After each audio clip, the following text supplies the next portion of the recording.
think is very important. That name was the phonetic science. In English language, each and every student must be clear is a English word. That's meant by make, made. जसं आपण पाहतो की जेव्हा इंग्रजी आपण वर्गात शिकवतो तेव्हा त्या विद्यार्थ्याचं ग्रॅमॅटिकल आणि फॉनेटिक सायन्स आपण त्याला मराठीमध्ये त्याचं उच्चारशास्त्र म्हणतो. तर ते उच्चारशास्त्र फार महत्त्वाचं असतं. म्हणून ते उच्चारशास्त्र जेव्हा आपण मुलांना शिकवतो त्यावेळेस त्या उच्चाराचा प्रॉपर जो उच्चार असतो. कारण आपण बरेचसे शिक्षक लोक ग्रामीण भागात इंग्रजी विषय शिकवत असतो. त्याच्यामुळे आपण मराठी आणि इंग्रजी या दोन्ही भाषेचं कॉम्बिनेशन करून इंग्रजी शिकवत असतो.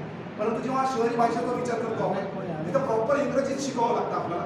परंतु आपण ग्रामीण भागात येत असल्यामुळे इंग्रजी किंवा मराठी या दोन्ही भाषेचा उच्चार करतो.